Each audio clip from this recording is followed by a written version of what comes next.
ឆ្នាំ2025ខ្ញុំគិតថាជាឆ្នាំដែលយើងត្រូវចាប់ផ្ដើមមើលថែរឿងទាំងនេះឲ្យល្អបំផុតទី1មើលថែអ្វីដែលយើងកំពុងមានឲ្យបានល្អជាគំនិតយោបល់ខ្ញុំឆ្នាំ2025អាចជាឆ្នាំដែលយើងត្រូវឆ្លងកាត់រឿងជាច្រើនជាបន្តទៀតហើយយើងត្រូវយកចិត្តទុកដាក់ខ្លាំងបំផុតនោះគឺប្រភពចំណូលរបស់យើងបើសិនជាយើងកំពុងតែធ្វើការងារណាមួយឬក៏យើងកំពុងតែកាន់ការងារណាមួយសូមធ្វើការងារនោះឲ្យល្អបំផុតសូមយកចិត្តទុកដាក់ជាមួយនឹងការងារដែលខ្លួនកំពុងតែកាន់កាប់នឹងឲ្យបានហ្មត់ចត់មែនតើជារឿងល្អសូមកុំបោះបង់ចោលការងារដែលបង្កើតប្រាក់ចំណូលឲ្យយើងអីព្រោះស្ថានភាពទៅមុខទៀតយើងមិនគិតថាវាល្អប្រសើររហូតទេយល់ល្អបងប្អូនគួរពង្រឹងសមត្ថភាពជាមួយនឹងការងារដែលយើងមានស្រាប់ហើយផ្ដោតទៅលើការងារដែលយើងមានស្រាប់ដើម្បីឲ្យចំណូលរបស់យើងនឹងថិតថេរយូរវែងពង្រឹងសមត្ថភាពពង្រឹងសេវាកម្មនៃការលក់ដូររបស់យើងពង្រឹងជំនាញបន្ថែមខ្វះខាតកន្លែងណាយើងស្ដាប់បញ្ហាពីមជ្ឈដ្ឋានជុំវិញហើយយកវាមកបរឹងបន្ថែម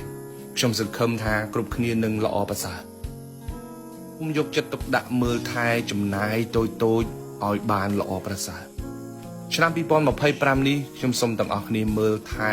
ចំណូលចំណាយរបស់យើងឲ្យបានល្អិតជាងមុនបន្តិចតែបើសិនជាយើងគិតថាចំណូលរបស់យើងចាយបោហើយយើងមិនមើលក៏បានដែរចំណាយតូចៗមួយចំនួនវាពិតជារំខានទៅដល់ចំណូលរបស់យើងមែនតើនាំគ្នារៀនកត់ត្រានាំគ្នារៀនវិភាគបន្ថែមចំណាយណាគួរចាយចំណាយណាមិនគួរចាយចំណាយណាដែលចាំបាច់ចំណាយណាដែលមិនចាំបាច់នៅពេលដែលយើងដឹងពីប្រភពចំណាយប្រភពចំណូលច្បាស់យើងនឹងចាយវាដោយមានប្រសិទ្ធភាពបំផុតនៅក្នុងឆ្នាំ2025នេះនៅពេលដែលយើងសល់លុយបំរុងនៅក្នុងដៃខ្ញុំជឿថានៅពេលដែលយើងមានបញ្ហាបន្ទាន់ភ្លាមយើងមិនលងខ្លួនទៅនឹងកម្ចីខុសស្តង់ដារមួយចំនួនទេ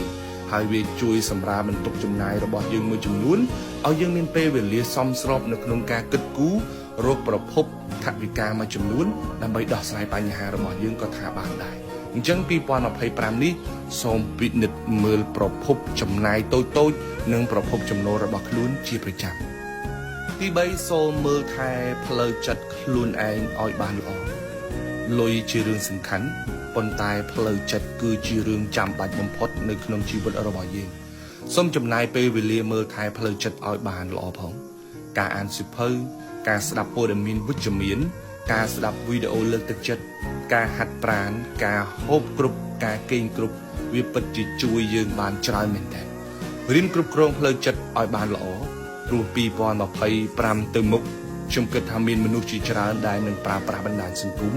ហើយច្បាស់ណាស់ថាអត្រានៃការប៉ះទង្គិចគ្នាគឺវាមានកាន់តែច្រើនទៅតាមនឹងដែររៀនគ្រប់គ្រងកំហឹង